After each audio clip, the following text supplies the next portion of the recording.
Hey guys, welcome back.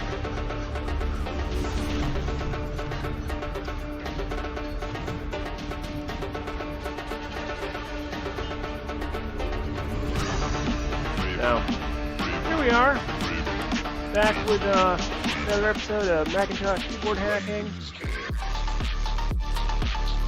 live style. So, here today to talk about something that's been going on in my world,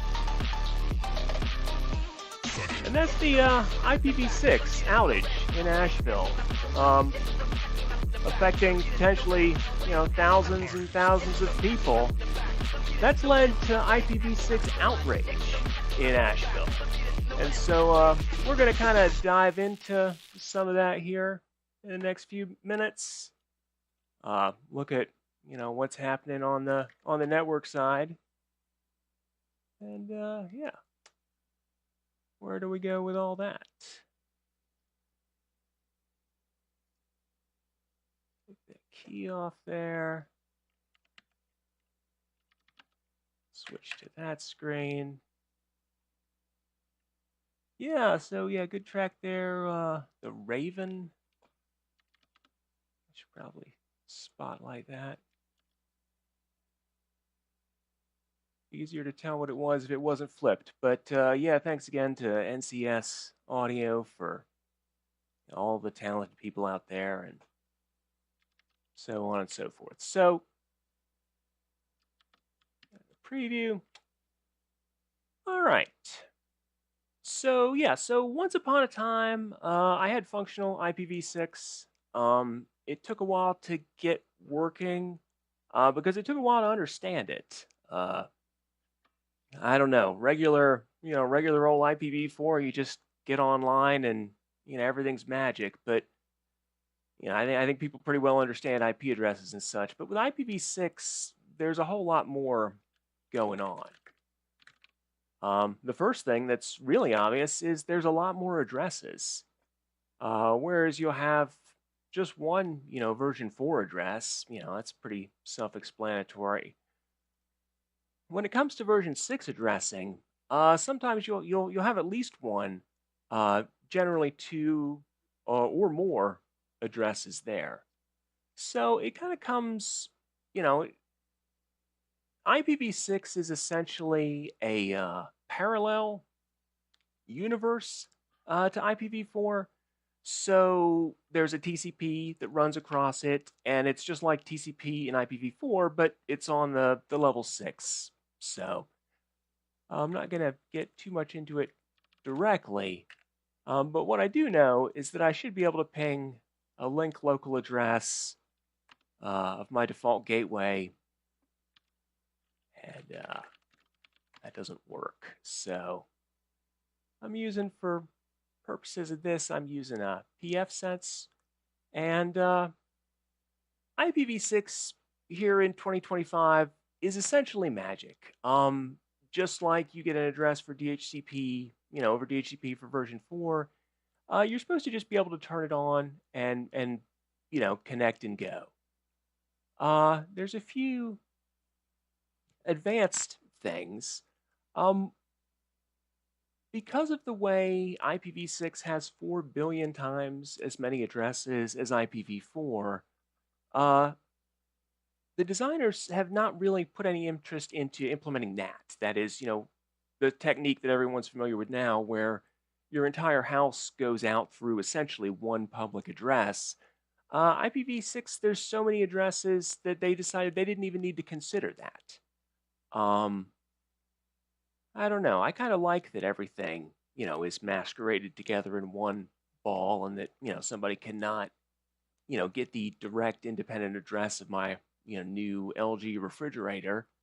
But, it is what it is. So what is then done is when you get connected to an IPv6 provider, you essentially get delegated a list of addresses or networks that you can then pass out yourself.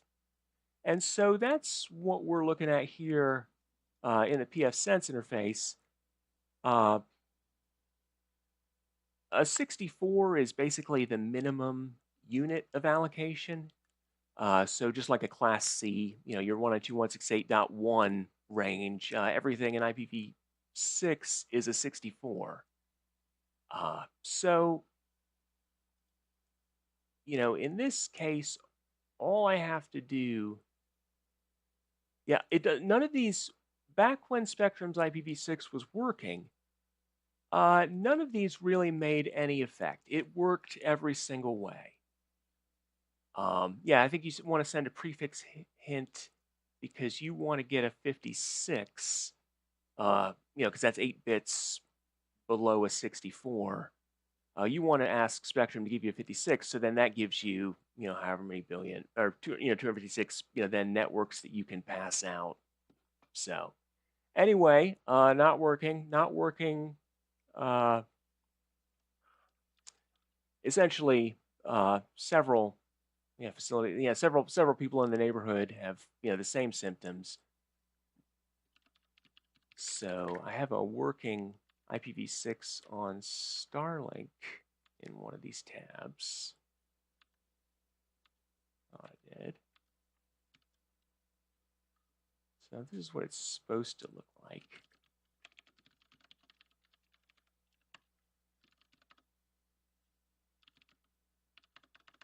All right, so if I look at my Starlink interface, and this is one of the things that really piqued my interest in IPv6 to begin with, is that with the base Starlink package, you don't get a public address.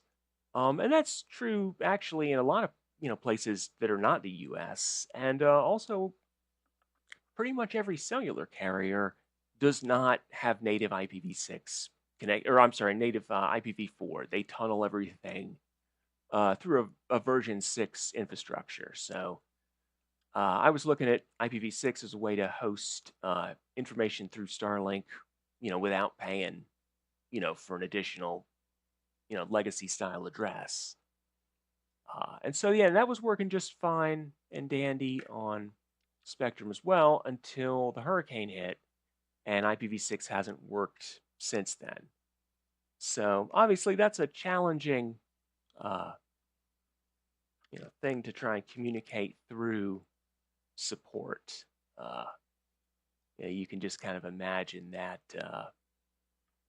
You can just kind of imagine that support call, to Spectrum, where, it's, well, do you have internet? And, well, yes, I can get online with IPv4, but, certainly the first tier support folks didn't have a clear understanding. She almost had me fooled, though. She was polite and nice, to her, to Spectrum's credit, and they checked with a number of people who said that essentially that it should just work, and the fact that I'm able to get online at all, implies that it is working and it's my misconfiguration. So when calling, I made sure I had time to disconnect the router and reboot the modem as much as necessary.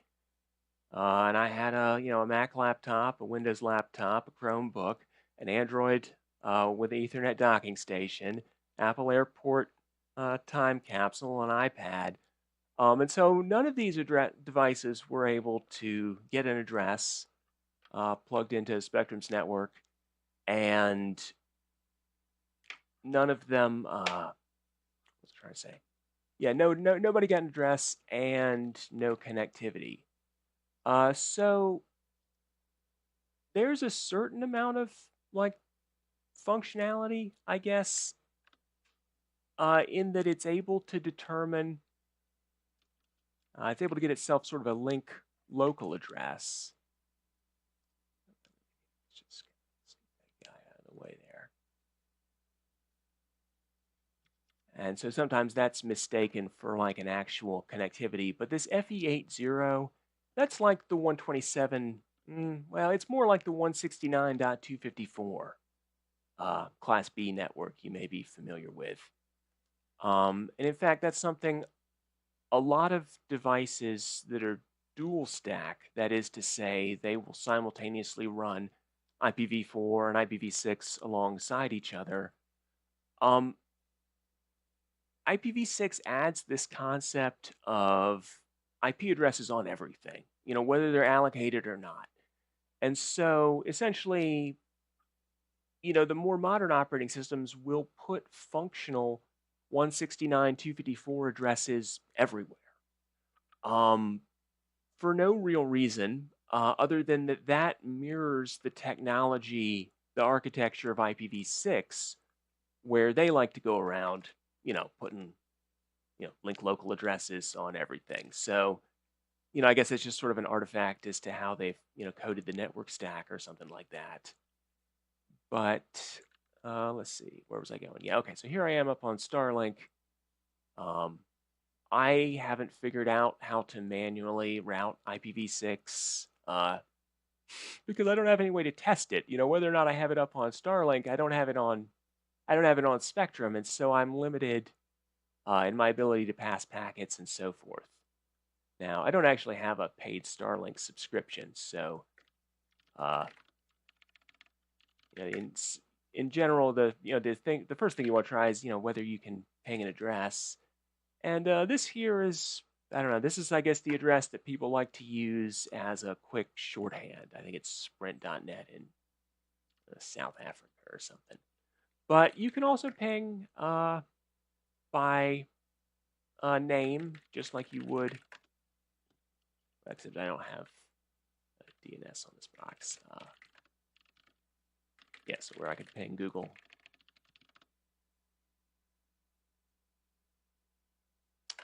Where I should be able to ping google.com. There we go. Nobody uses this name server much. You should be able to do the exact same thing with a ping 6. And so the start of that is the DNS query, which goes out and requests a type AAAA record as opposed to the type A record that you would get with an IPv4 request. So netstat, I don't know, it's my go-to for getting printout of the route table because it's pretty universal. It's been part of BSD since forever, and for numeric because I don't want to do DNS lookups in R again for my route table, and so I can see I've got an IPv4 gateway. I can ping that all day long. And then I can see the same thing. Again, because of the way IPv6 insists on putting link local addresses on everything,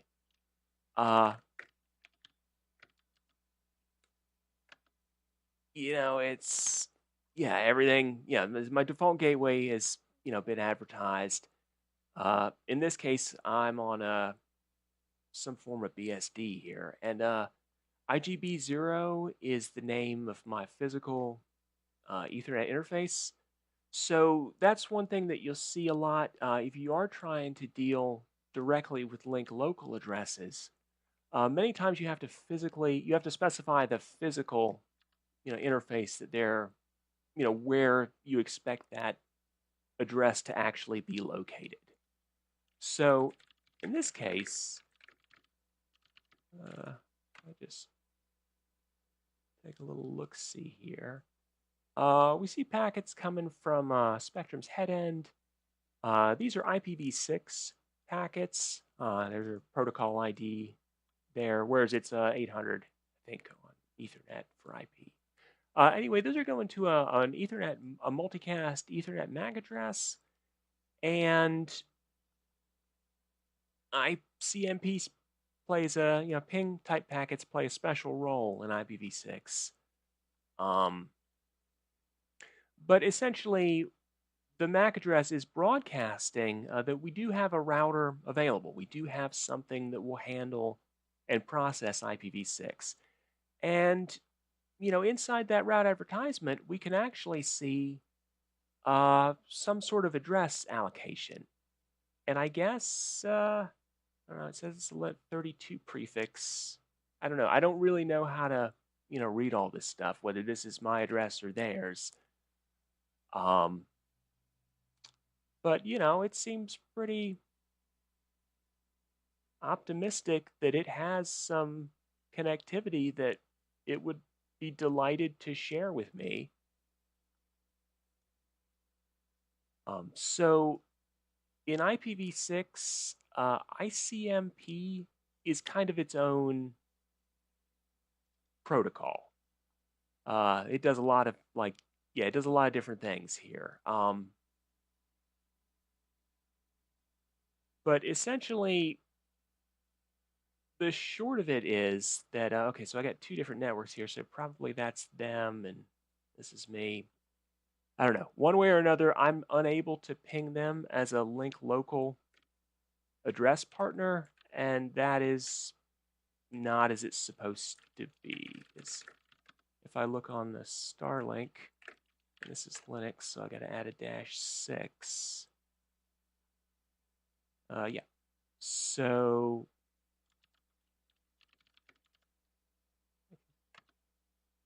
what do I have to say? At ENS160. How do you specify that?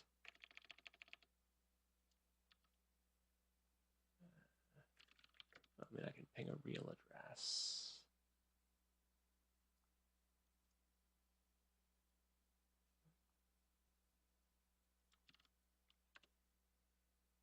All right, so looking at the time, that's on my side of the dish. That was a 58B. Is this them? I don't really know how to deal with this stuff.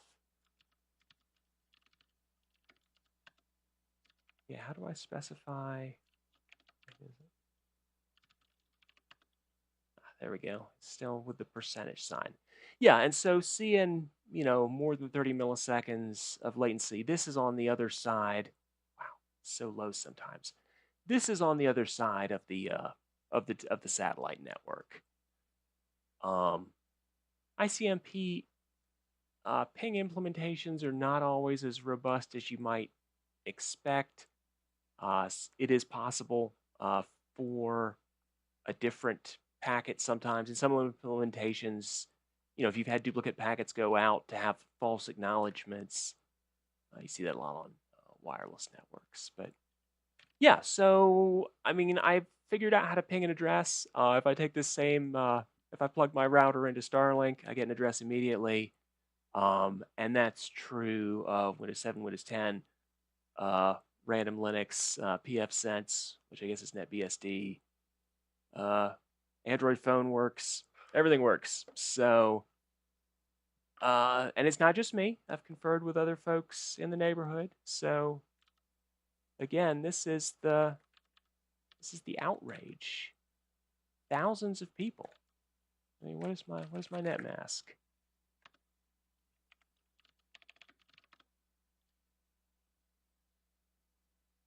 Give it to me in hex. That's cute.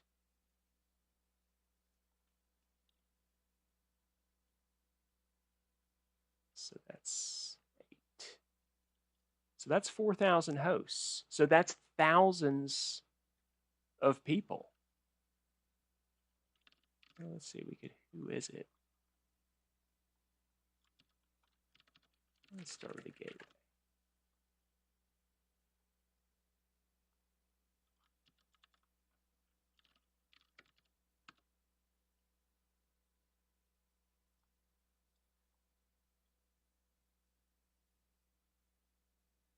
Okay, so it's it's part of a /12 allocation, so that's 65,000 times 16. That's like 1 million. Yeah, it's part of a 1 million address block allocation. So, I have spoken to somebody I believe is on a different head end, and yeah, they did have IPv6. So, was able to coordinate my testing, confirm that same configuration is known working in other places. So yeah, without working IPv6, there's not much else I can show for it. So that happened.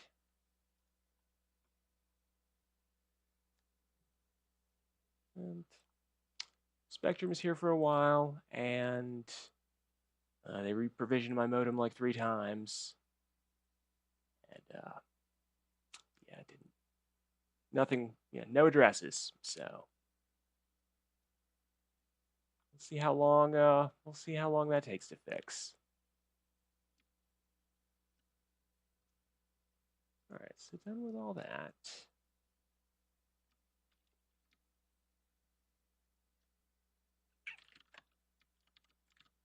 Spent all day getting that camera shot lined up. I don't even know where to go from here. Been doing some graphic design. I mean, I guess you can call it that. Figured out how to make text slides in DaVinci, so that's been fun. Got my little audio line added on the side, so when it comes time to fast forward through the dull bits, you can maybe ascertain what some of the more interesting bits are because I'll be talking. So a little visual indication as you skip through the monotony. Yeah,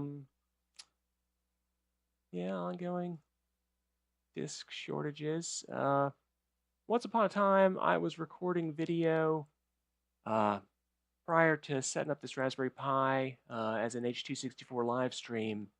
I was using NDI as a protocol, and so that was there's plugins available that will generate that directly inside of OBS, which is the streaming software. NDI, it's kind of a the idea is that it's a studio grade video over Ethernet that can be done with relatively low hardware. I think it's somewhat MPEG-2 based, but certainly without B-frames. It's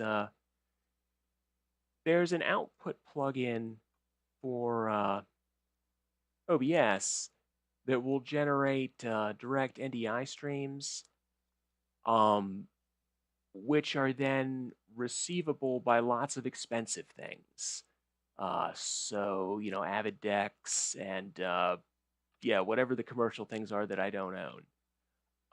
But there is an FFmpeg decoder. I think that was another case of things getting political in the open source world.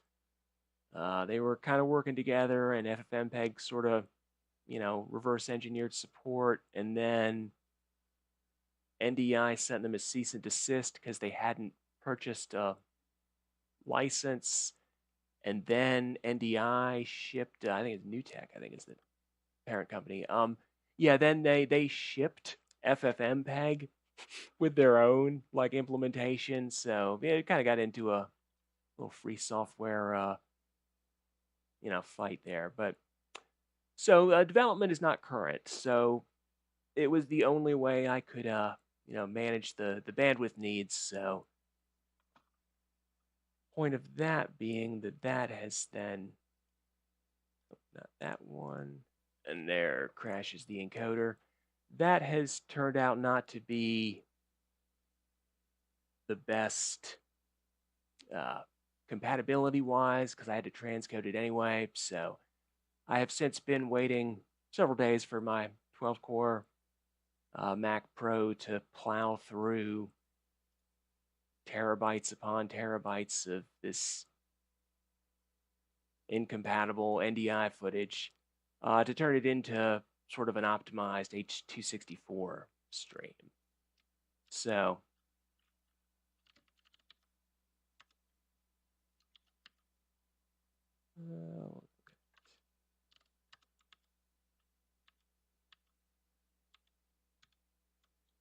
so I'm on a Mac OS Catalina here, which is the last that, you know, essentially natively supported on the Mac Pro cheese grater style.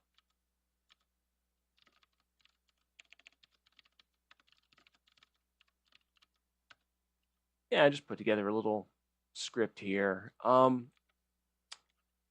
FFmpeg on this box is an older version that's coming in via the homebrew, and you know it works and it's able to read those NDI files, but I've had problems getting them to read in more modern things, so I'm trying to get out of it. I figured that Blu-ray, just for the low, I mean, there's not a lot of motion usually in my streams, so 40 megabit Blu-ray stream ought to be able to handle it. Certainly with no B frames, because again, there's not that kind of motion. And one thing I found that makes a nice difference, this IP ratio, just out of the box, the encoder makes the assumption that non-reference frames do not need to be the same quality, because they may not be used as much in following sort of, as following references. But that kind of creates a little bit of a visual pulse, if you will, as you got a mix of blurry and sharper frames. So, yeah, just setting that ratio 1:1, I found works well. But yeah, happy to get out of it. Along the way, I actually, looking at the code, they're not rounding chroma right. It's a dead format. So, H.264, is pretty well real time. So for me, that's the go-to right now. So days and days of that. This one, right? Yes.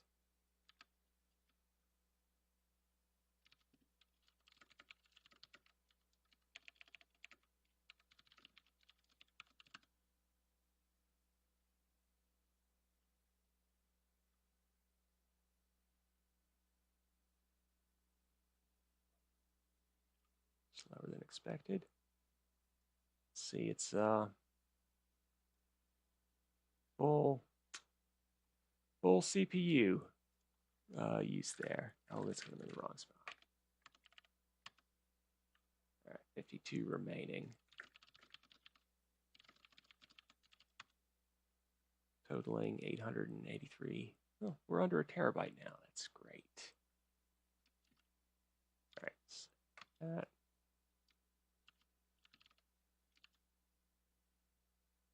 And so, just in an ongoing effort to keep track and just keep up, I've put together a little script that just removes everything. This is the cheesy convert where we just reverse the string. And I use that to get a reverse cut. All right, yeah, those are already deleted. 100 gigs. We'll get there eventually.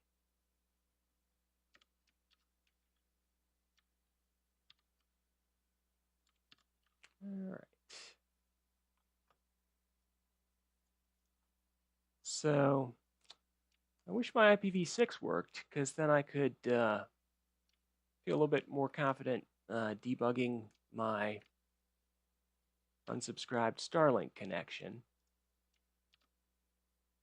But in the absence of that, sometimes it's there's a lot of I've run into a lot of circumstances over the years where sometimes packets leak. Your access, there's an access list and it says you're not supposed to get a certain type of traffic, and you don't. But sometimes that piece of equipment reboots, and things aren't fully. Things happen. So that's something I like to.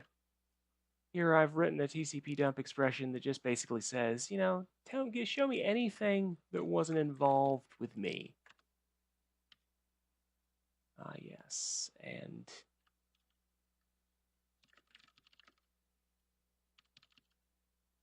I hate you, TCP dump.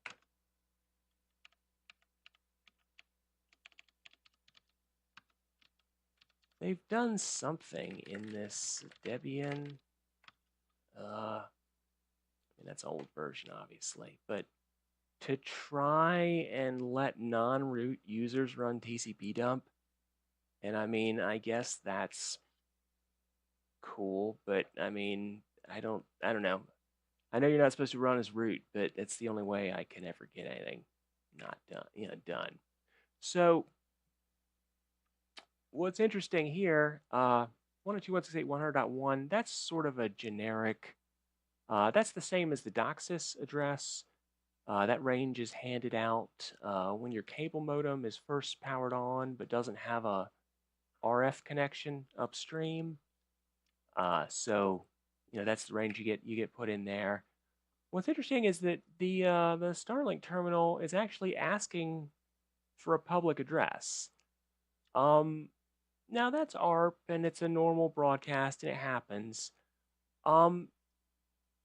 Normally ARP entries time out. I want to say it's after like 5 minutes. Is common. Cable networks usually don't time out fast because they expect the architecture, the Mac architecture, to be pretty static. But Linux, it likes to free unused resources, and so that must be something. So anyway, that's a potential, I don't know, interest right there.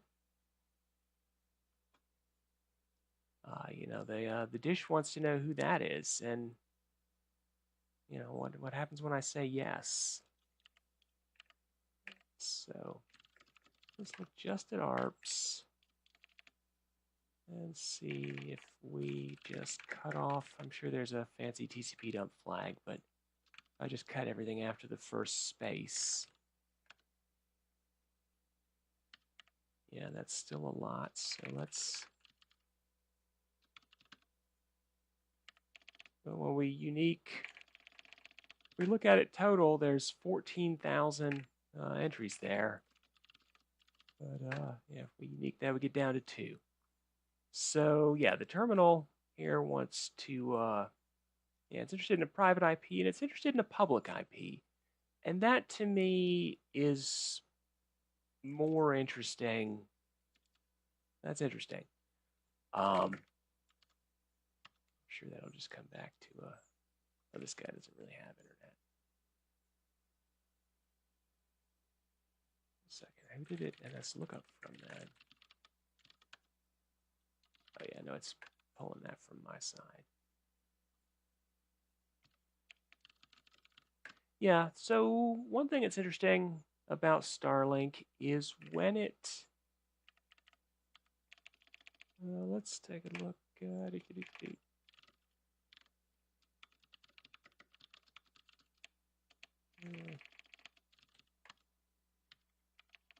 I'm expecting a DHCP in there. Yeah, here I saw this one also earlier. This is a good one. Okay, ICMP router solicitation, but we're seeing a tagged frame. We're not supposed to see that. We're supposed to see the decapsulated frame. So that right there says that VLAN 15 has some. Okay, and so it's that same.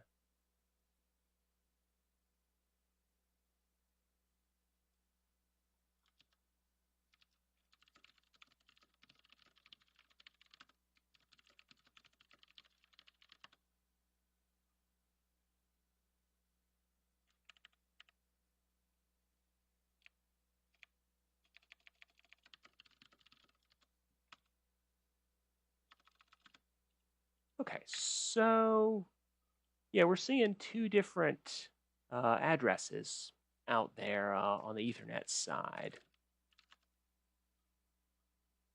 Let's see.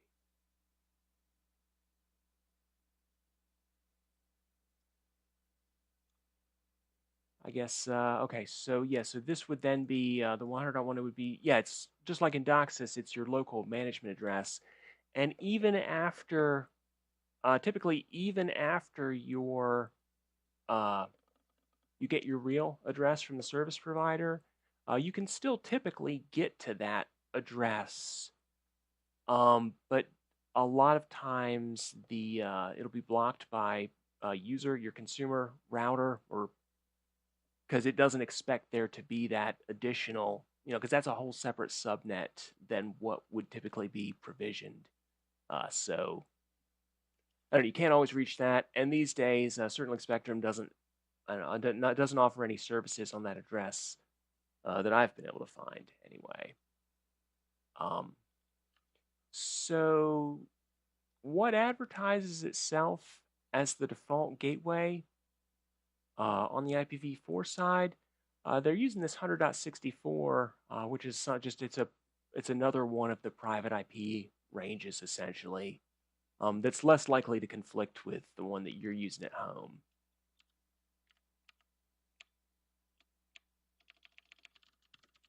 So what have they had to say?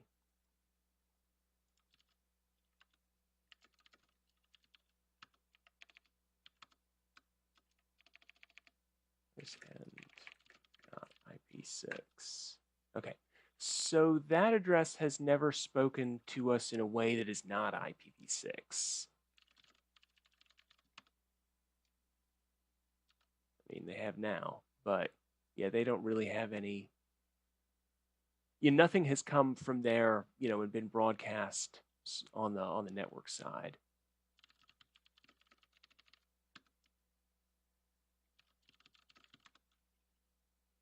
Yeah, and they're not. They're happy to respond to pings, so that's kind of neat because I'm able to still monitor the network. Where did it go? Here. Traffic. Nope. MRPG. It's not on the power page, is it? Nope.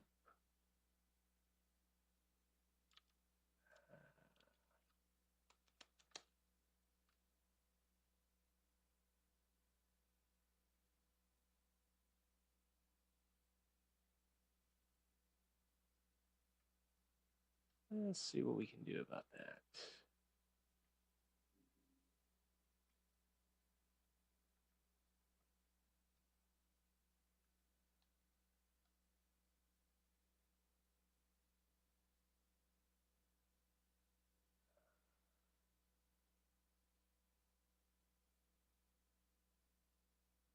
Ooh, apparently it has its own little page there. Something's not been. Yeah, so sometimes the polling script goes off the rails, so to speak. I got this dish, and thanks to Elon and the company there for helping out around the world, even just getting out Starlink to get people connectivity.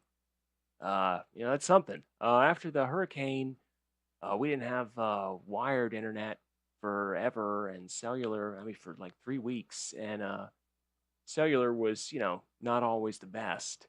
So didn't actually get that until later, but I was able to kind of get into that same package because, as a satellite service, as two-way satellite service, they know where the dish is, so I was in the affected area.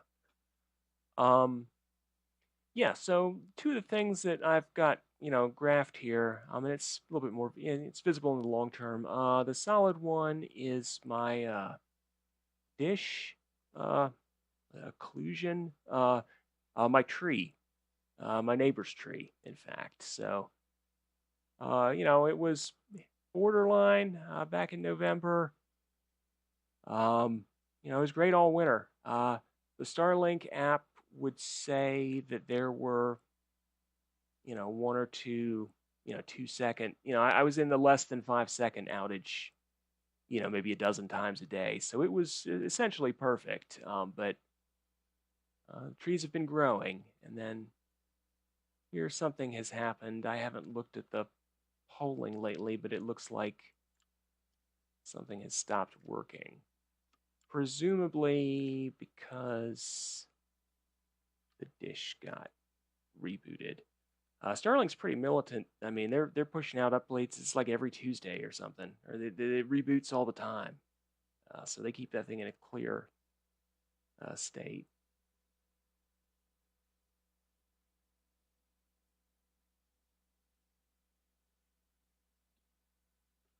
All right, this box is just a little different than other ones. Oh no.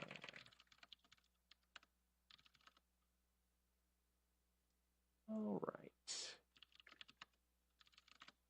Yep, it's just that secure.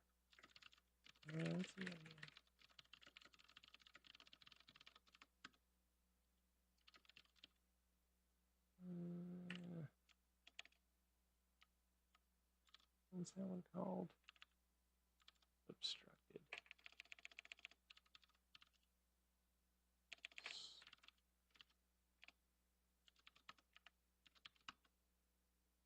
No, it's all there. Okay, well.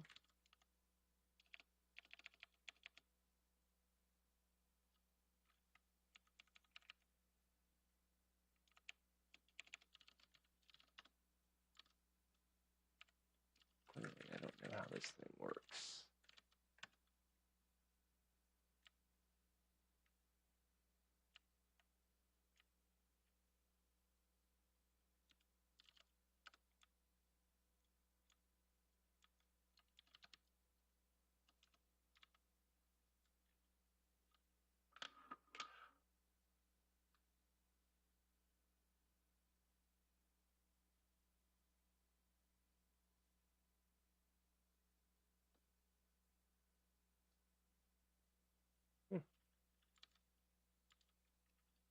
I love how Google always tries to redirect my local traffic to their search engine. I guess I blame Apple for that, Safari. Yeah, so here's a sort of a wireless link that I have to a community TV network down the street. And you know, there are Ubiquiti Nanostation 5 ACs running OpenWRT, so it stays pretty stable. And Starlink, though, okay.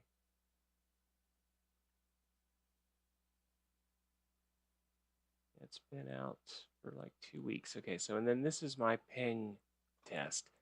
They kept the free going a lot longer than I expected. I wondered if I was under the radar because I'm not using their provided router, which was a little tricky. Okay. So either way, yeah, we're not getting there. So let's just take a look. Because clearly I can ping. Clearly I can still, you know, pass some level of traffic through their network. So I want to see what, you know, why my latency test anyway is not working. It's just interesting for me to see, you know, you can see the network heat up, you know, as the day goes on. I'm on the East Coast, so I have a little bit more bandwidth potentially than folks who are further inland because sometimes there's a little bit more capacity and satellites that are over the ocean because folks who are further inland can't see them. It's quite a creation. Get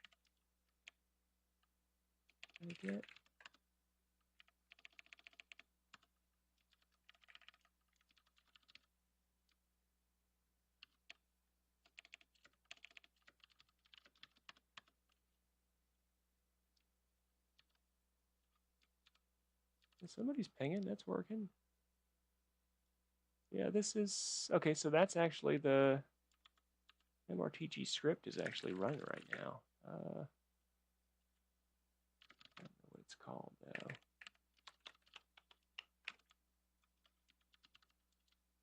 Starlink quality underscore Starlink underscore Starlink. Okay.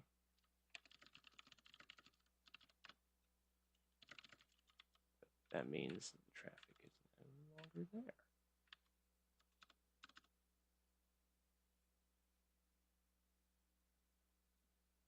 And it really wants to, I mean, it's nonstop with that.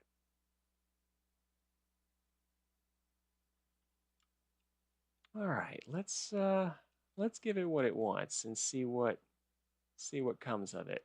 Ah, there's a DHCP. Yeah, I had these filtered out. I don't recognize that.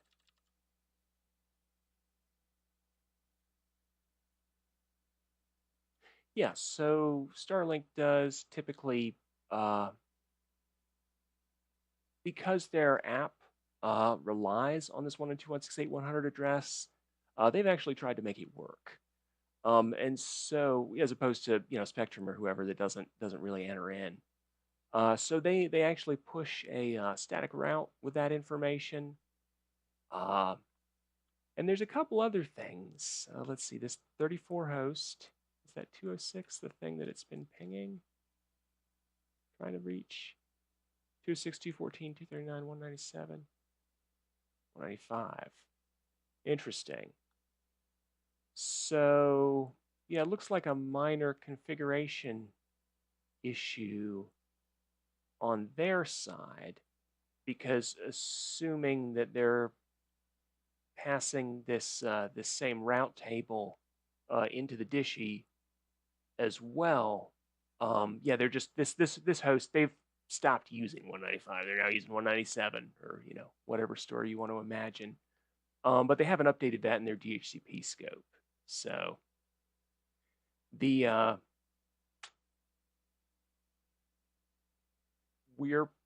probably a tunnel or some sort of different connection for the Dishy's communication itself. So we're just not seeing that same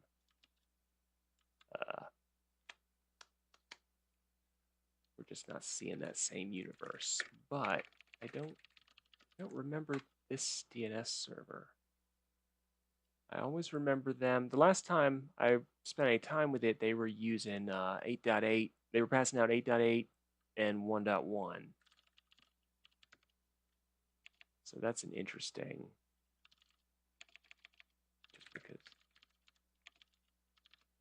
just because it DNS says that's what it is.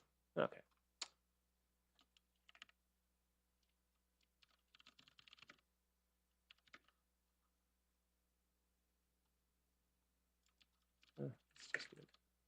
Let's do it fancy.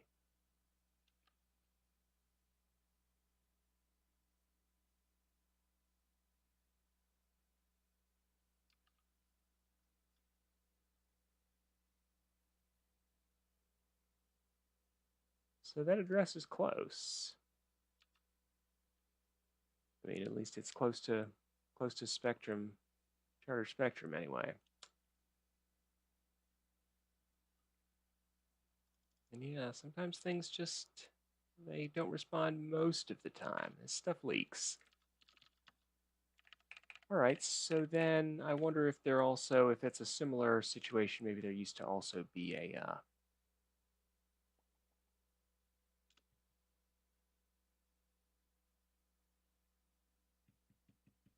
for that other address that we're seeing in there as well. So from that point, I start to wonder, okay, well, if I take that, if I go ahead and take that traffic, what else might be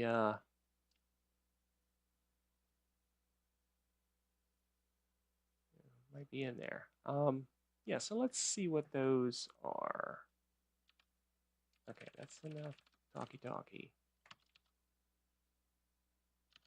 But I was also going to look and see why my own Starlink scripts were not working. All right. 106.401. Well, that one works.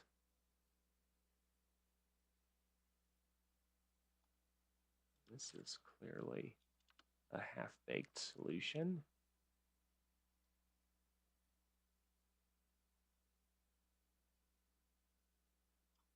Okay.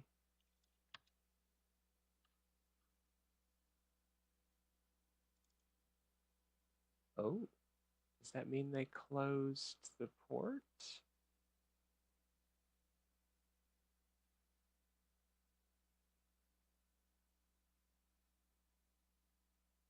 I need to update the framework because this is an internal framework. All right, let's just start here.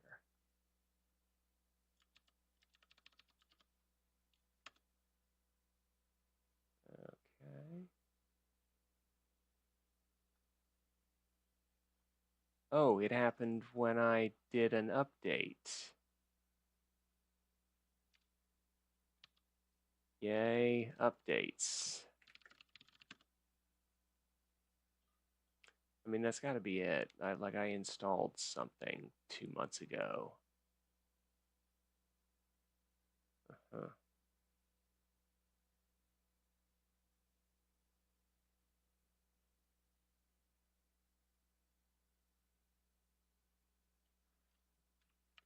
Oh boy.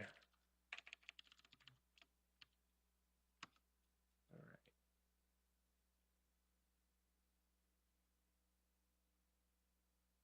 Ooh, security for IPv3.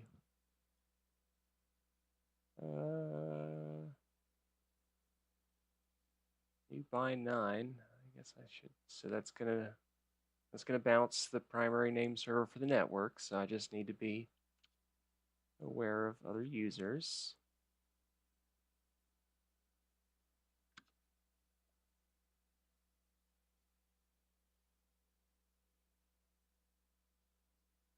I was a little irritated.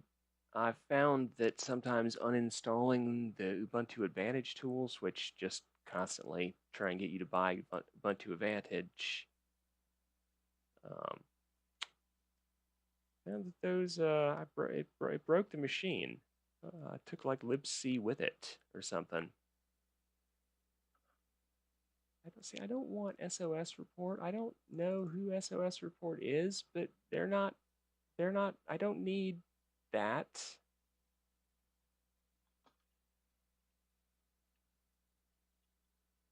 I would like to keep my version, yes. Because I've got DHCP.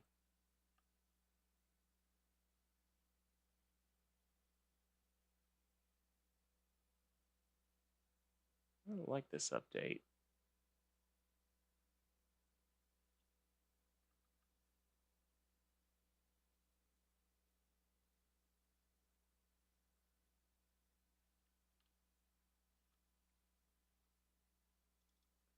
All right.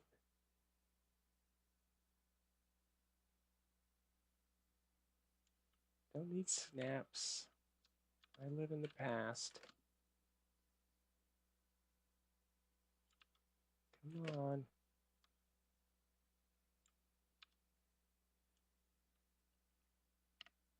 All right, so cat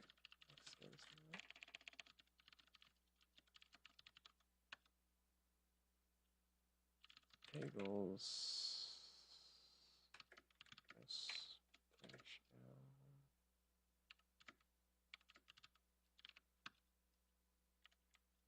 Is that all right? Oh no, it doesn't happen that way.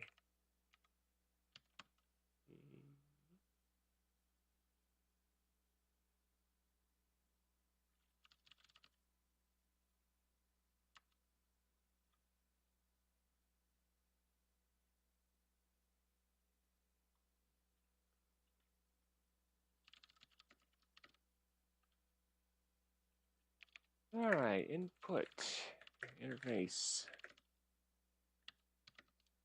drop. That was easy.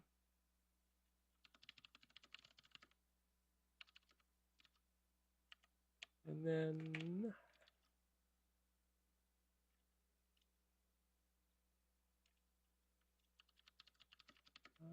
input the port 67.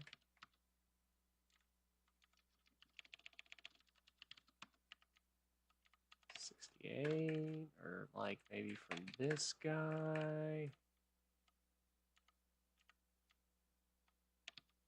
Yeah. That should be all I need.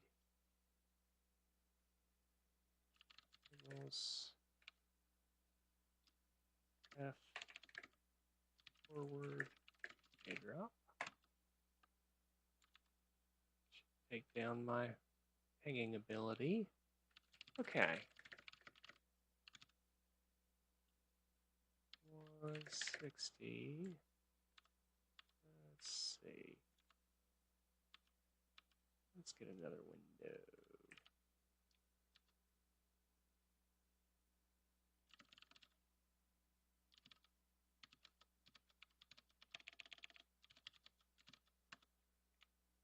What is the name server?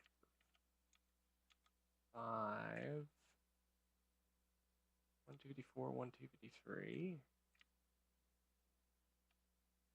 8. All right.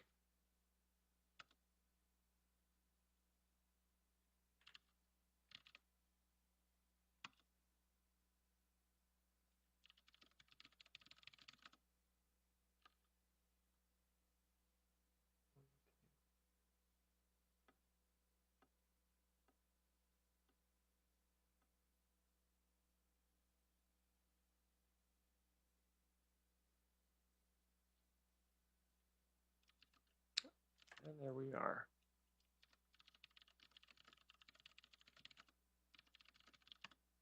Yeah, and so during that time, a backup name server would have provided connectivity as well. All right, well, that was fun. Okay, so I forget why. Oh, because I was trying to query the dish. But I can't do that anymore because I just shut down all the traffic. As I'm over here in this window.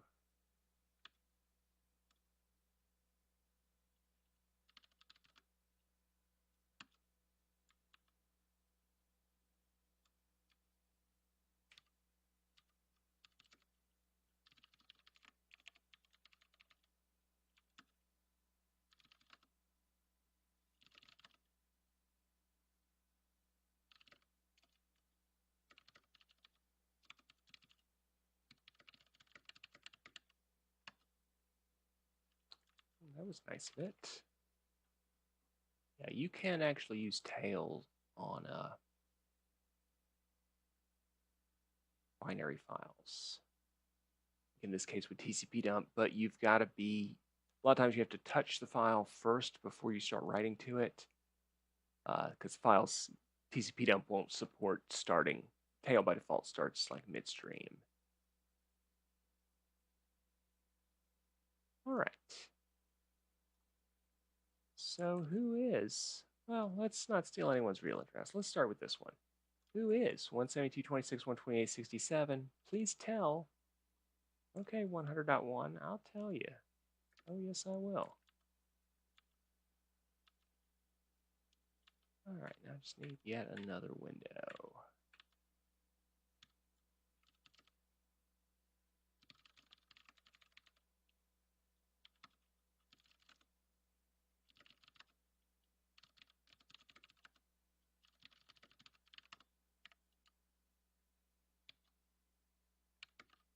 Let's just have us a little sub-interface party.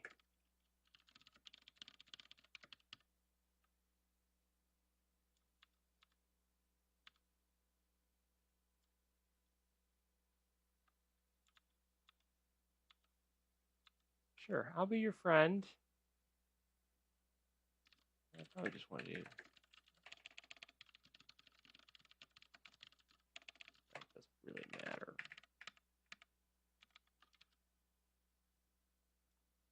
That. Thing. All right. So this is what it was trying to get out. Non-stop stream of port 19996.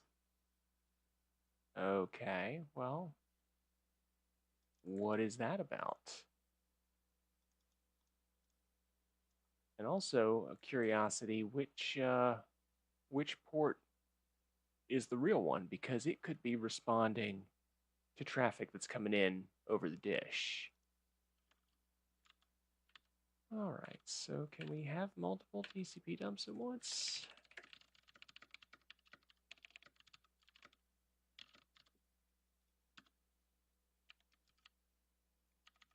No, not that. Okay. This stuff.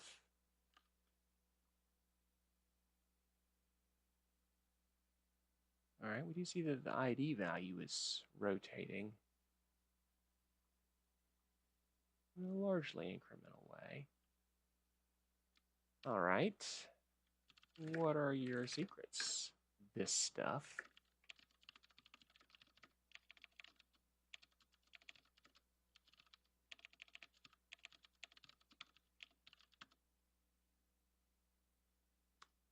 Sure, that very interesting.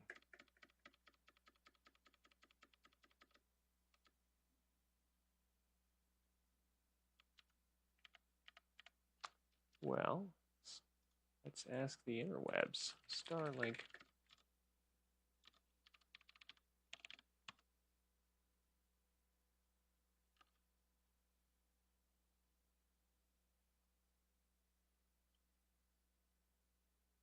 Yeah, with that number.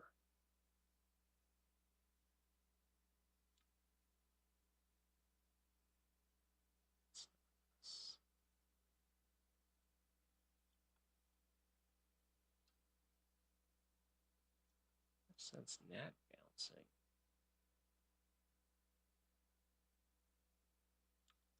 All right, that is a long shot, but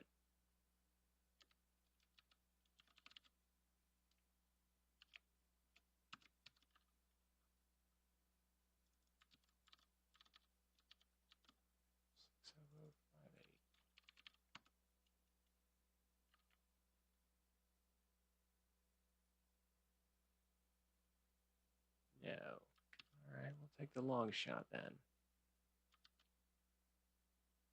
66 something something. Oh, 996. No, not Satan. That's, yes, that one. So not anything real. Thanks. All right, 36 packets. Let's take like a GUI look.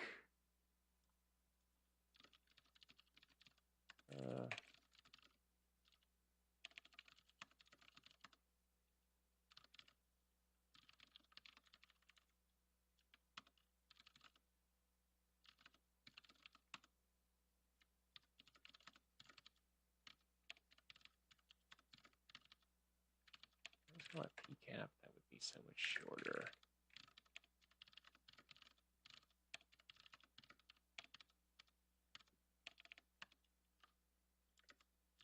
Wireshark.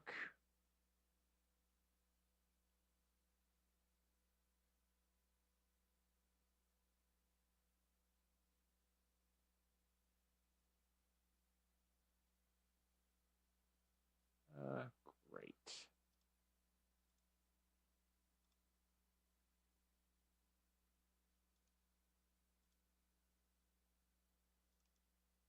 No, not that one.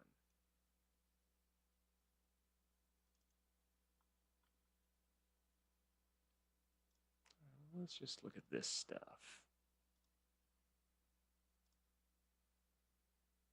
And when we knew all that,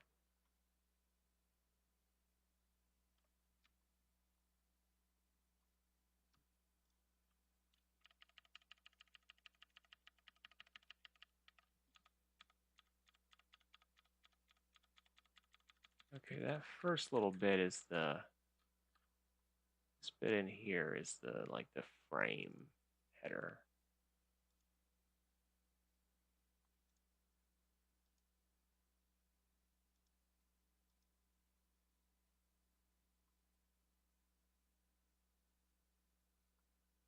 So this would be interesting to, those are in fact in the packet, to sort of get, might be interesting to look at the timing data there. All right, well, that's a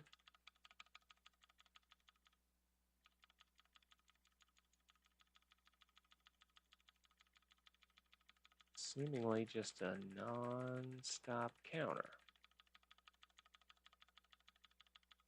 What do you think that's about?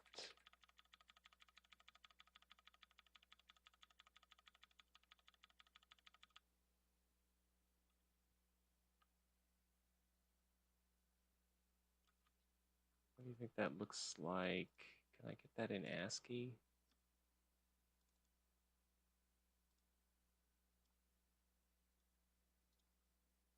I just copy it as text.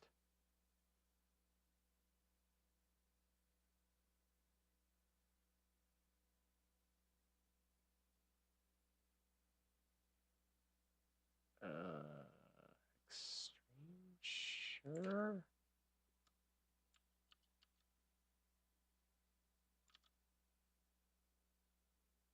So maybe it's right before. I imagine it starts at 1538.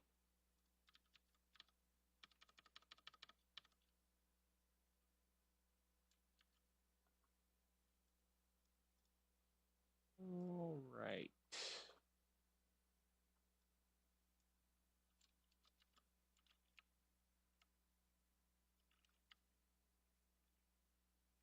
So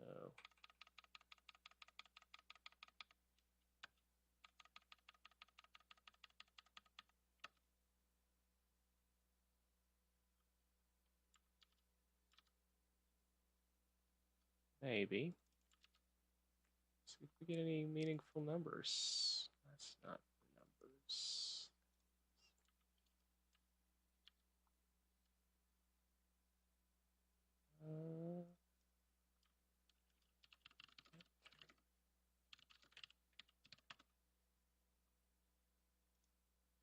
Can I just tell what time it is?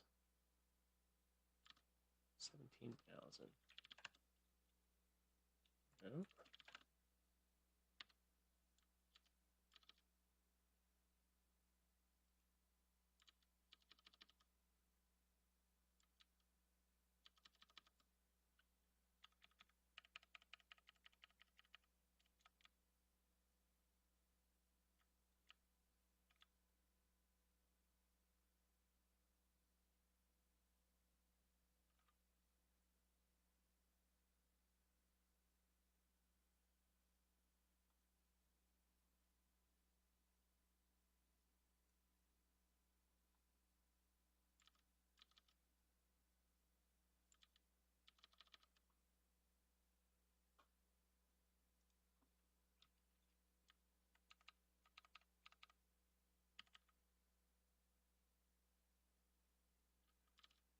Yeah, I don't know.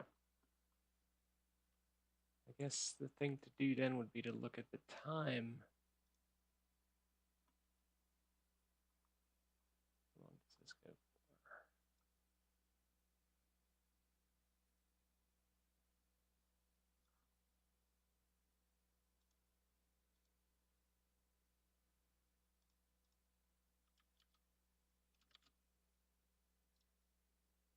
Copy.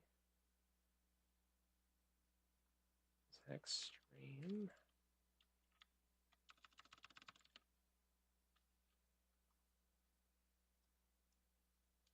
That's at 15 seconds.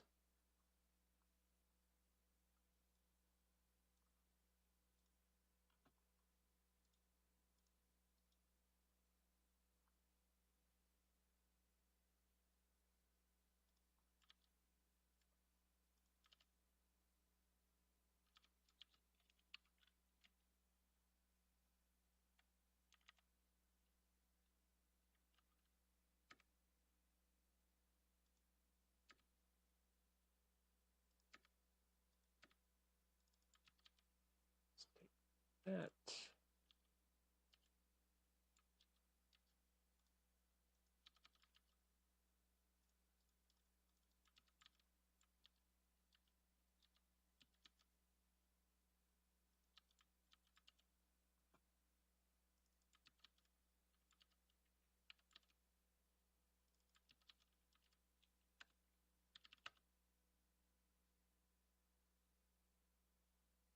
times 4 million.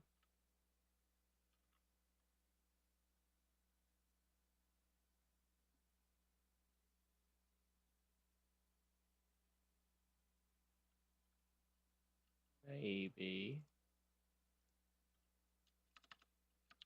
4 million per second. All right, well, that's okay. That's a thing that happens somewhere for some reason. We'll come back to it later.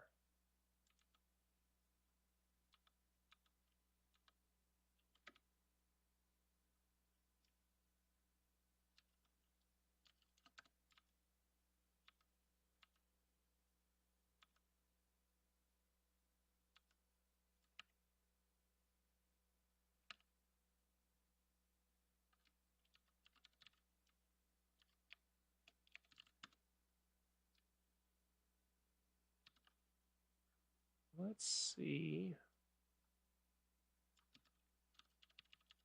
What did we decide that was?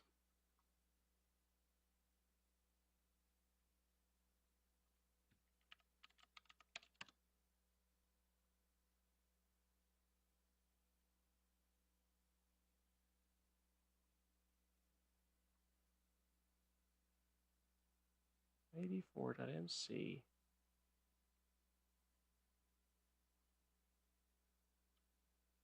So presumably, those are their like their translation gateways.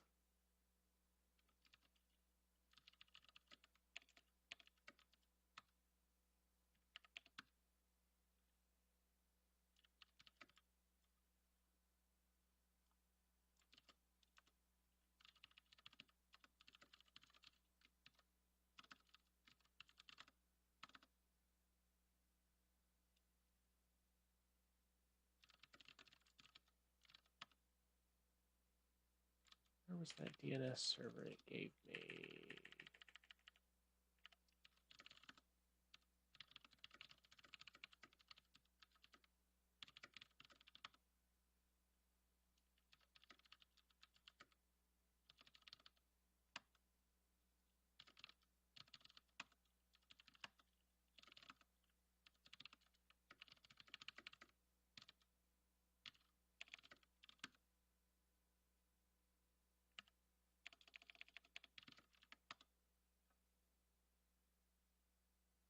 All right, so let's hang on to this.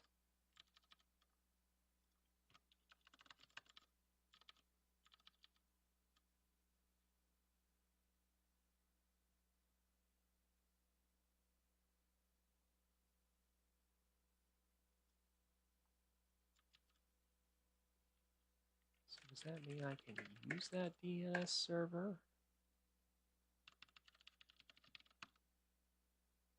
Sure doesn't.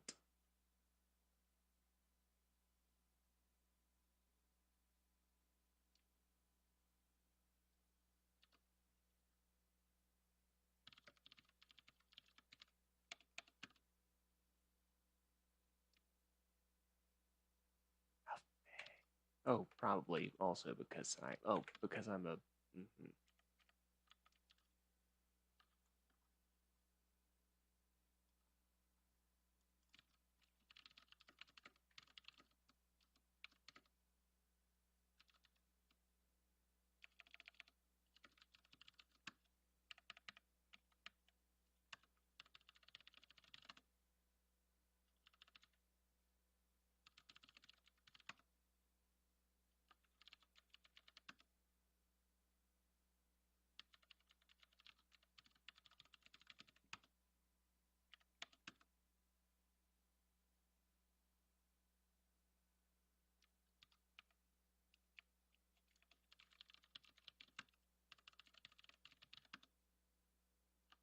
Let's see, that's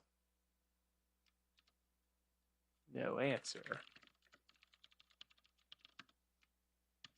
Well, that's all neither here nor there.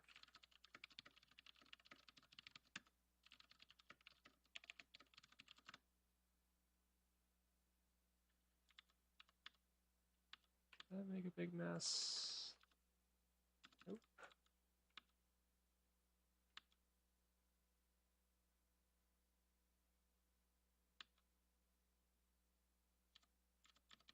Save those things.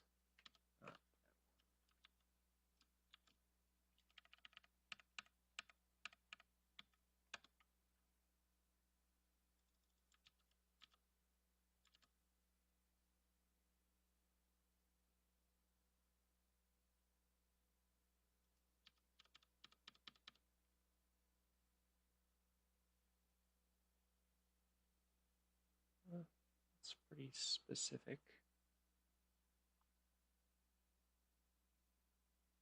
That's saying that that host will be directly attached.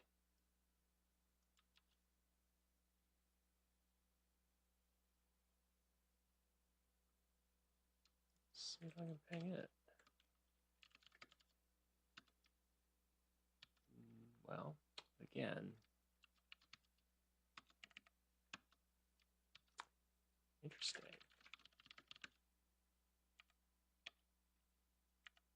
Out something near it.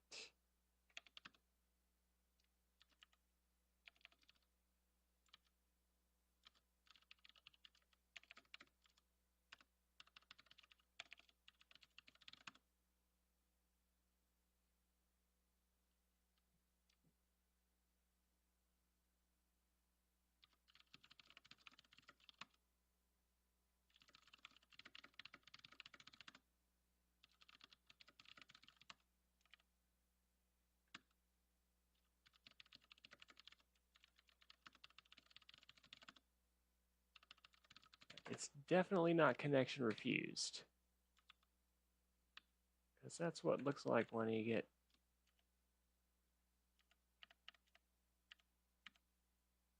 I think it's an IPv6. That's so weird. Well, it's local. I can see that actually. All right.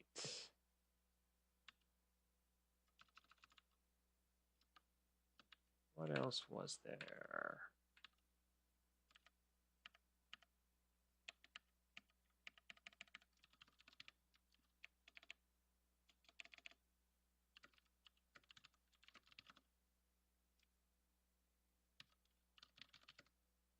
Okay.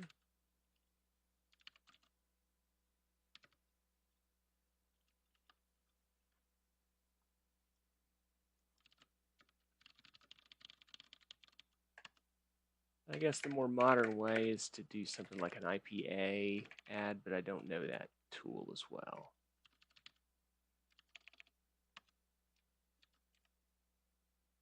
Oh, look, they're going to the same place. Well, isn't that interesting? Well, okay, so that answers.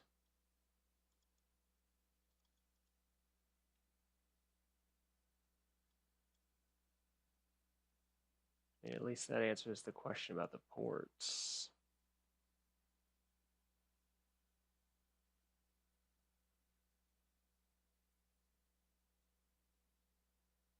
Could that be a VPN establishment?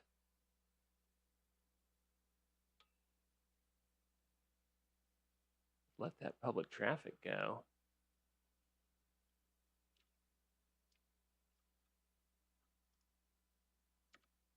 I mean, what's the worst that could happen?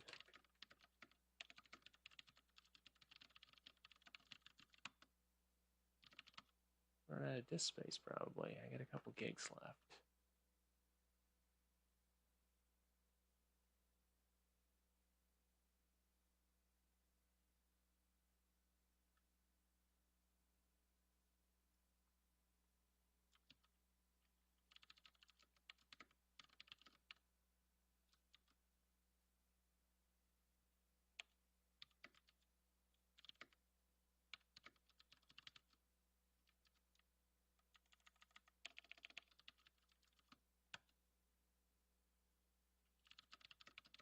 It says it'll work.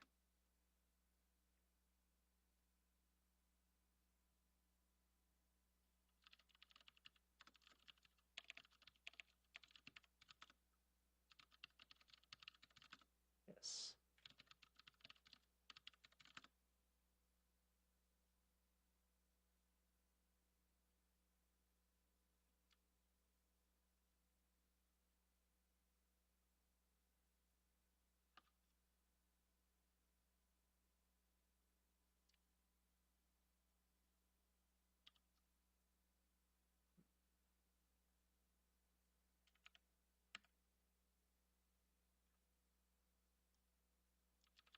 Let's see what this little guy wants to do then, shall we?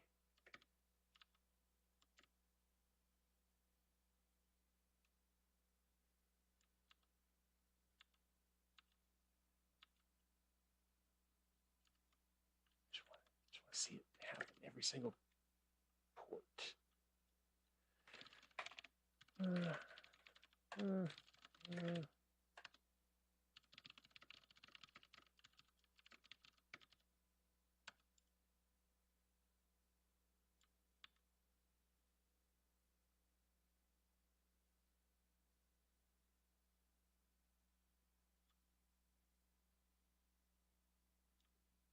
So where would the next interesting? Let's go to the gateway.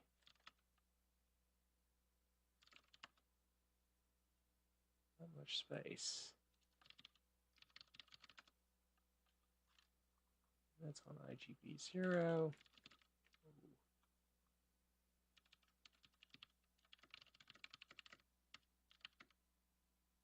That port number just changed.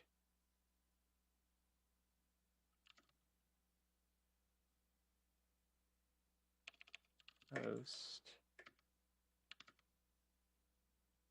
My friend.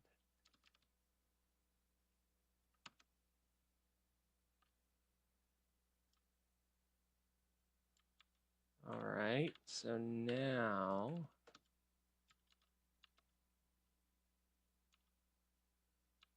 it's one of these, yes.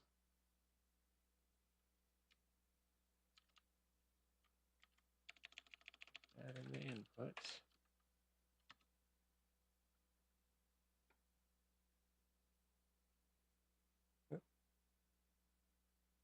Lost my visual.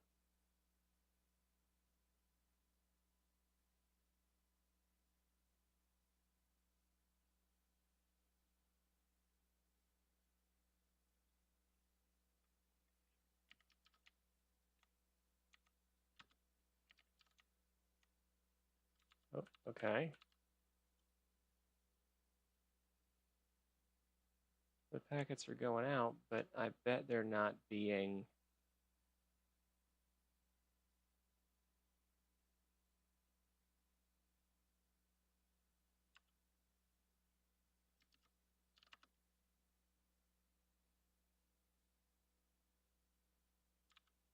it's not that one though. That's which one was it? Too many windows. All right, we got 0 there, so maybe they're still. Ooh, that was something.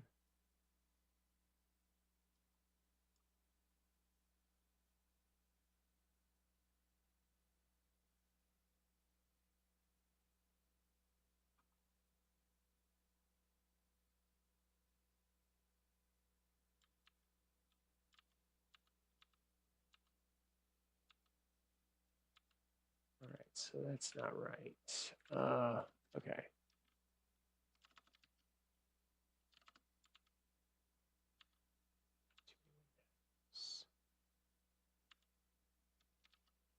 This CTL.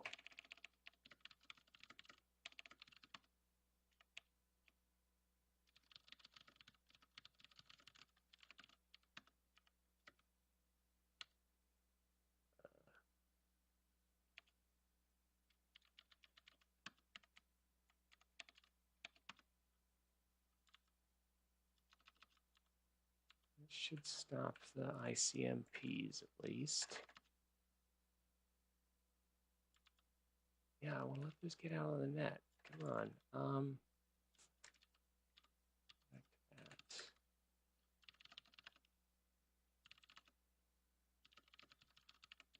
And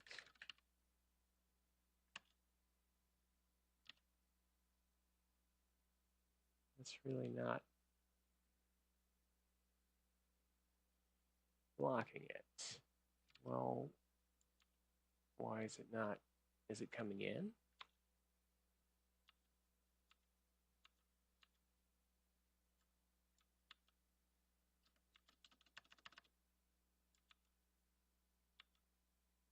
Wait a second, what's happening here?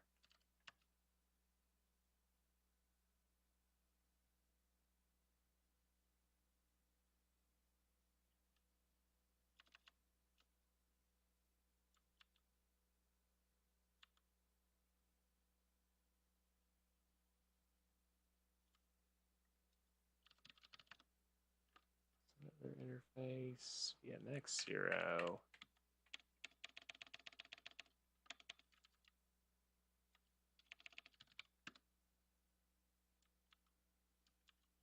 Clearly not making it that far.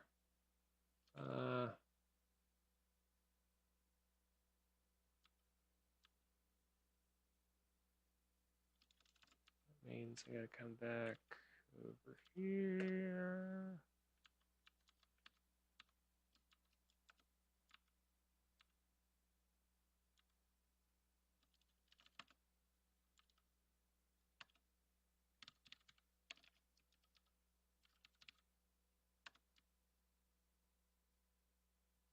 All right, we're back to ARPS.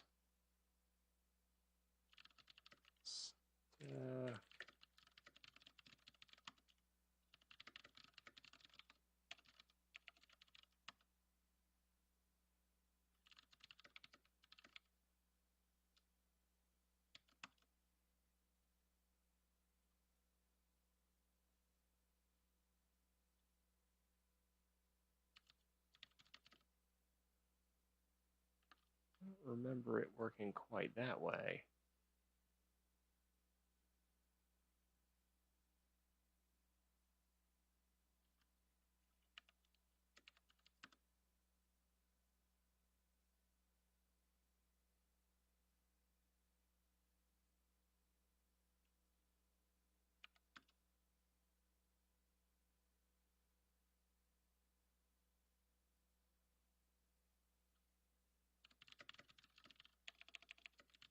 Oh, I bet that's my...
There we go. That's the one we want.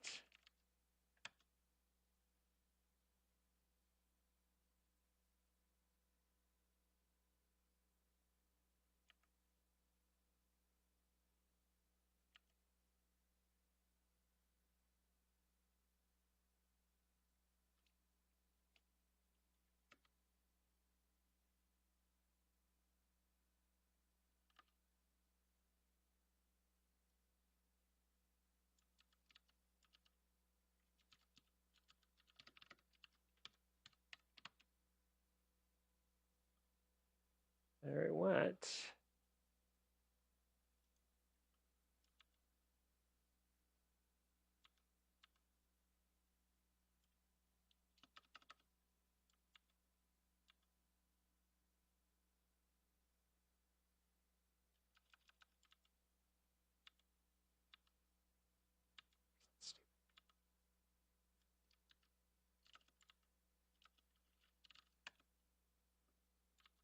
Where is it?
What is happening here?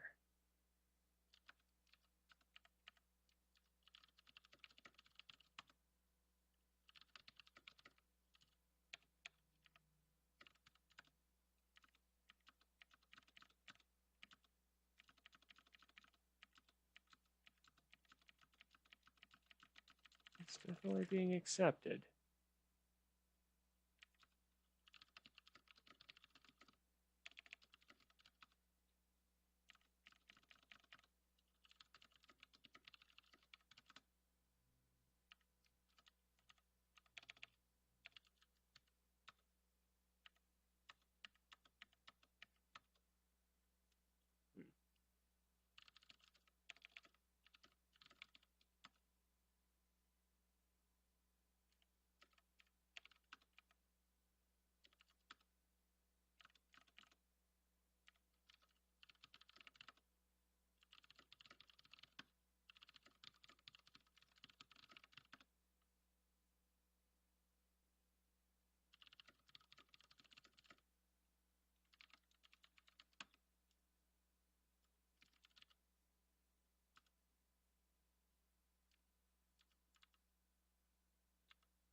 Nothing.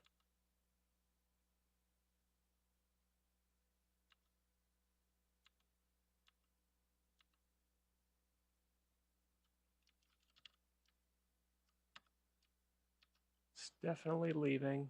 Definitely with that IP address.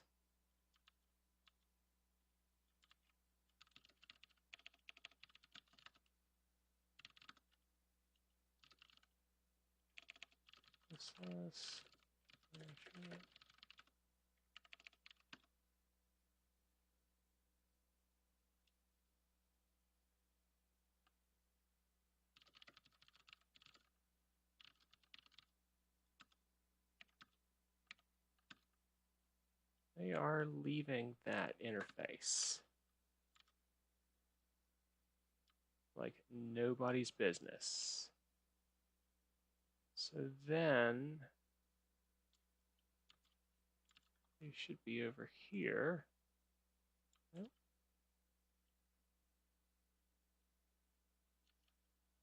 Yes. No.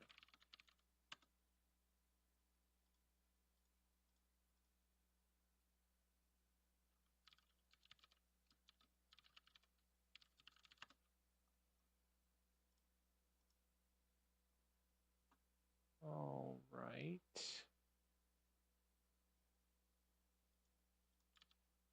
Let's go back to this guy.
Just not there.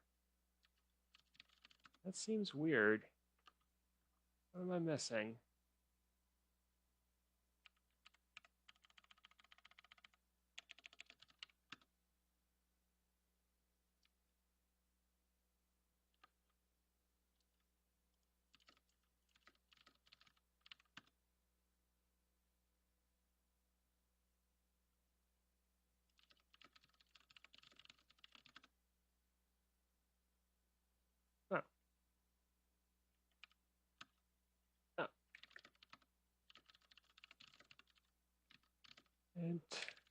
Duh.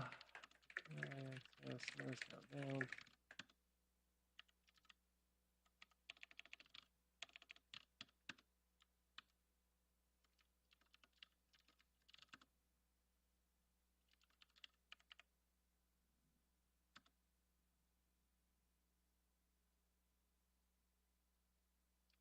Doesn't make any sense.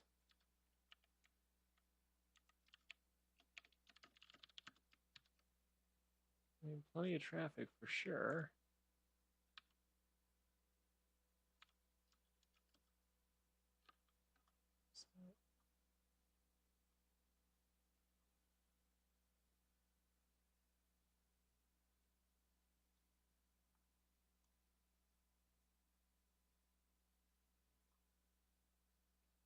Oh, okay, well, if you say jobs, really want to make that French, Chevron int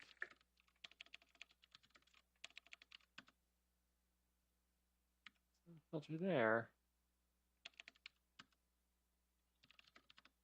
land 10, there it goes. Ooh, they're chugging right along, aren't they? What do you think those are about?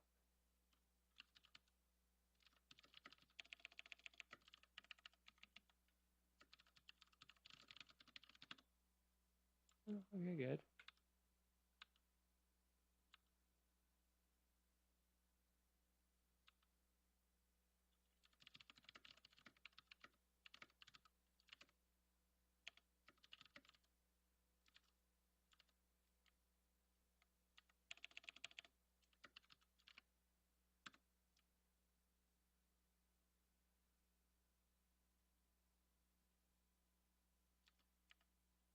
The length is changing.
There were not 3 swirling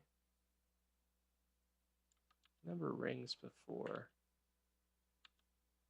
Let's just shut that back down.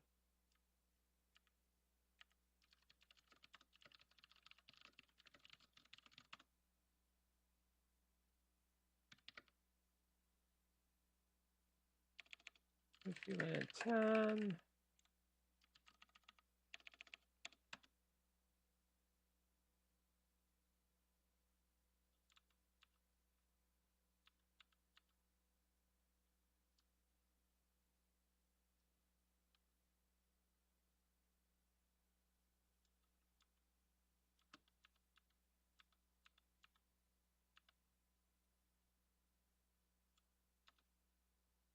And so I'm not receiving any more on the gateway router. All right, let's see. Let's just specifically stop them from trying anything.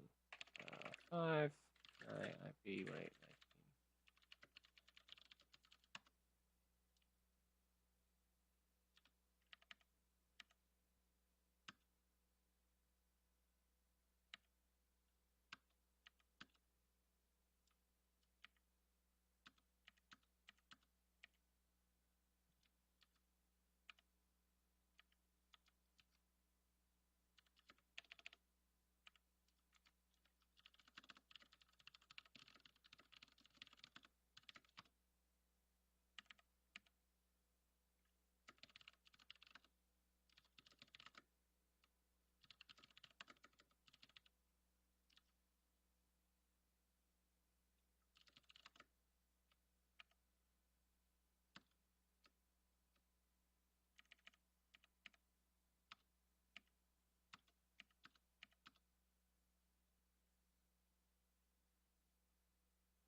Oh, let's not do it there.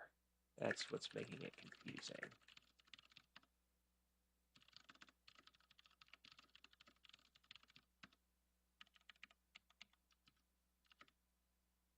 Let's make that 45.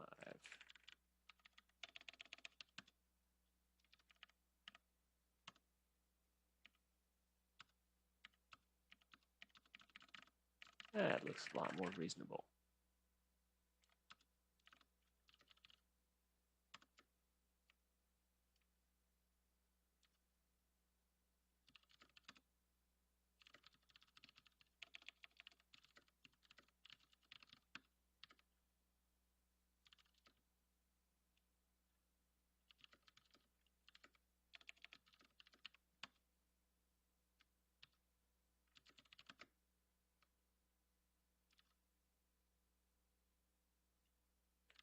What is that about?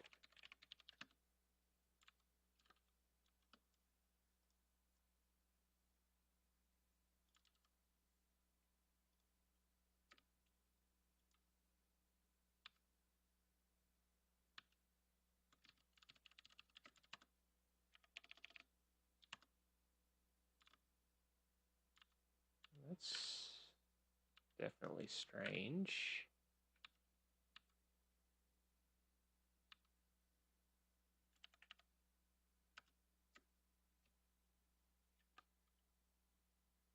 Oh, time. Presumably those are my servers.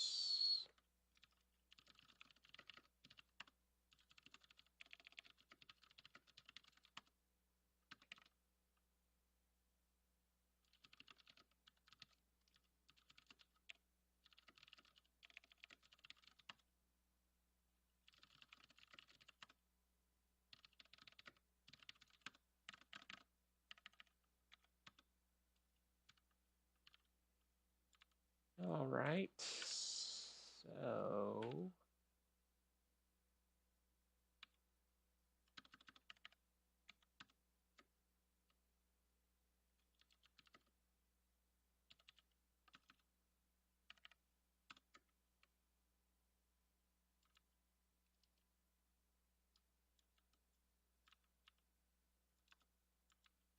let's just get another round, I guess.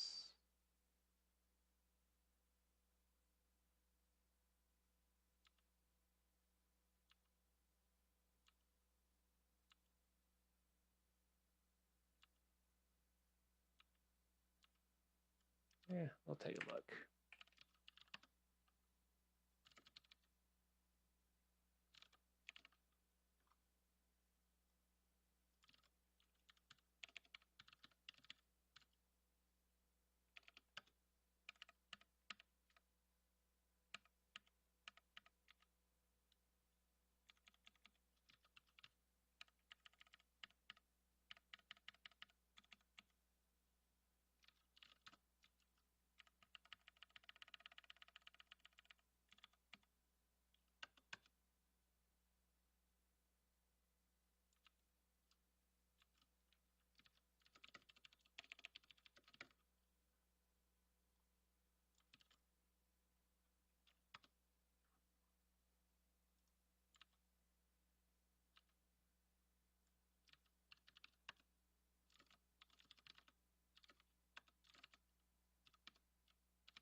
So, I mean, the big thing I see is that the data is longer.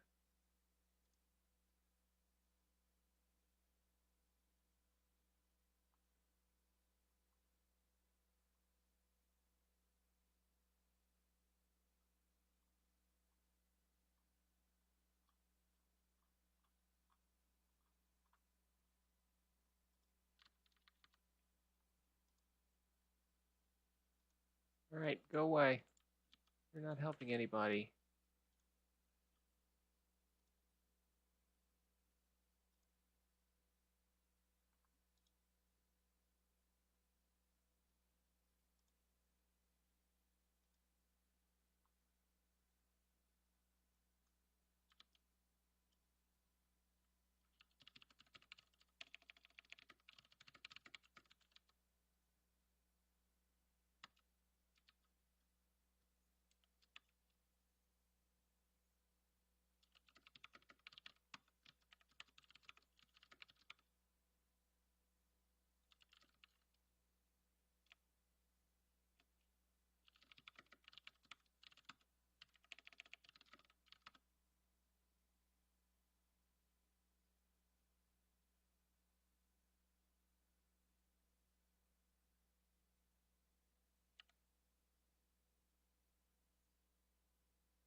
All right, well, nothing especially traumatic showed up here. Do a little bit more digging, see if I can find what that.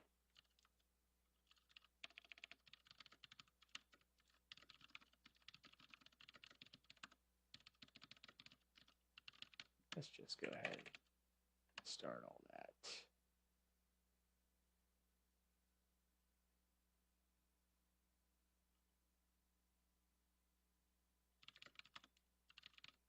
Thank you.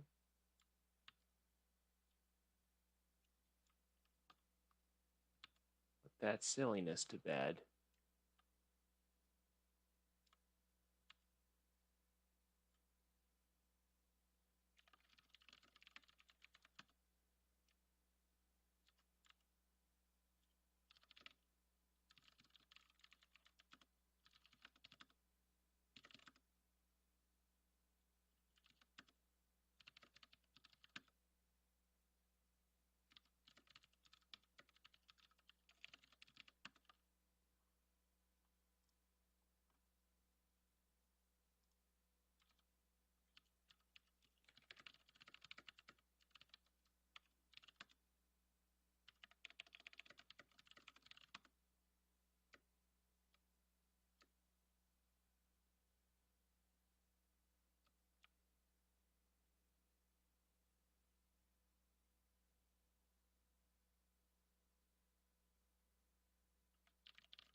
Well, you look at that. Is that me? I bet it is. Never mind.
Yeah, as soon as we start taking those, we start seeing those packets for sure.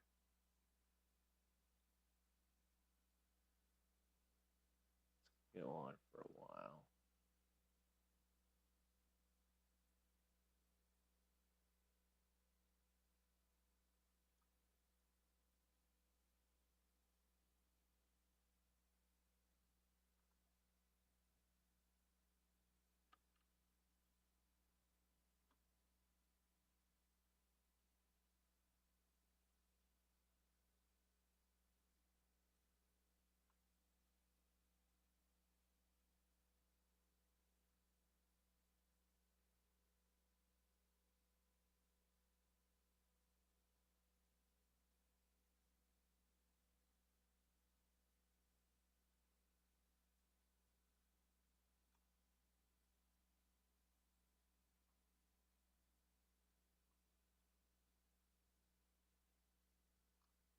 There looks to be some stuff in here.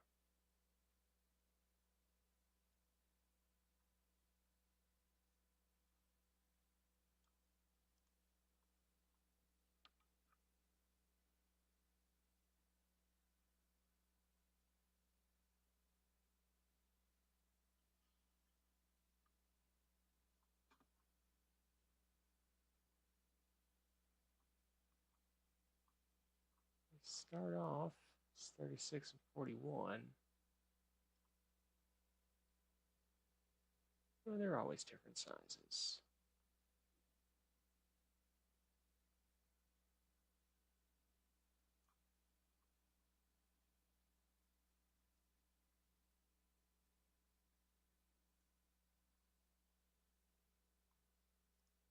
Well, and it didn't seem to change.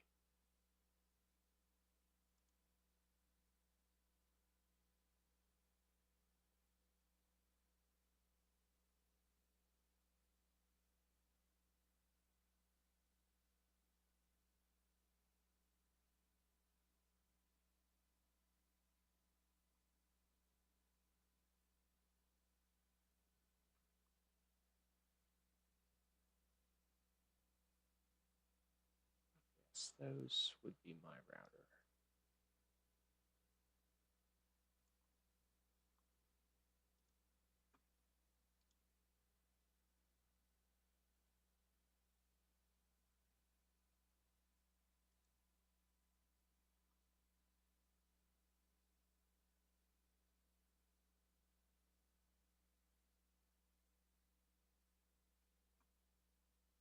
Oh, good. It did just that one. That was helpful. Need a display filter.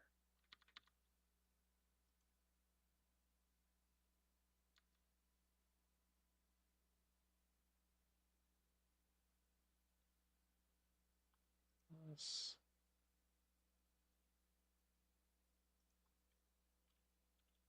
not port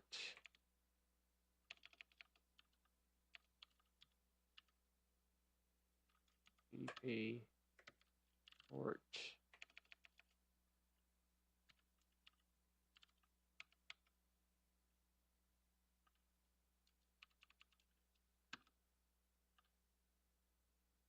Yeah, let's go with that.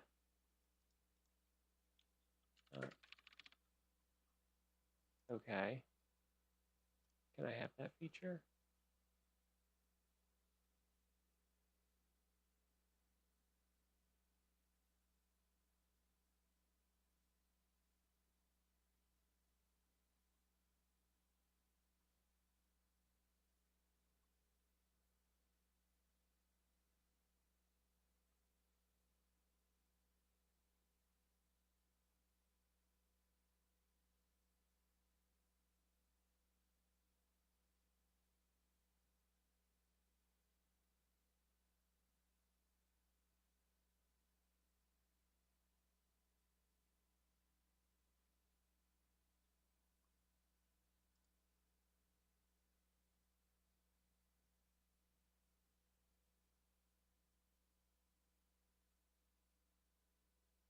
What is that about?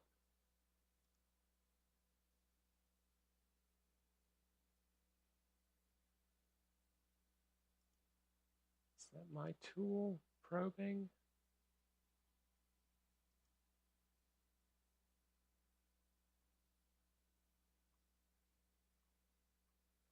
All right, well, that'll be worthy of a little time.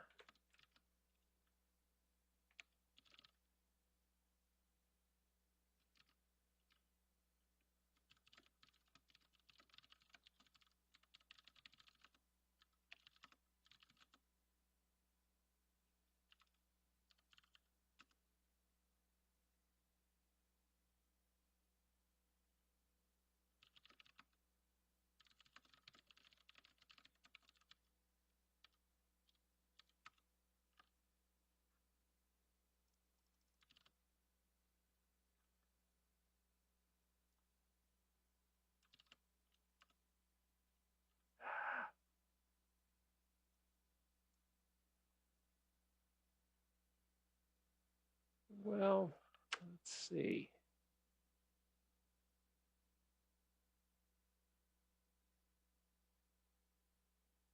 Check to see if I can see that information with my app.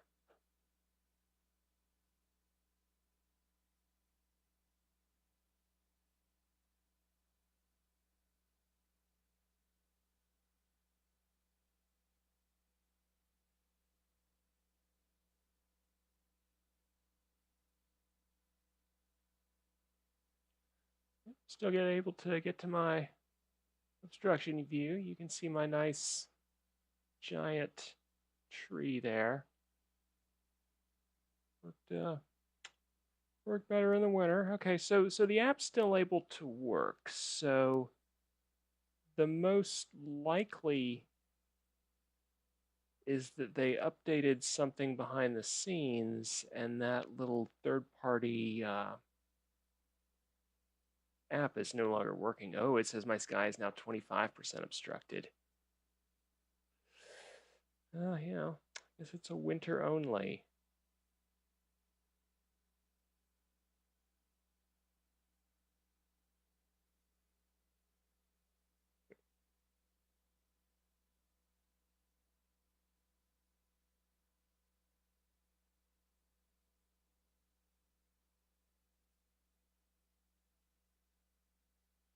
Well, I think that's been probably good enough for now. Let's see.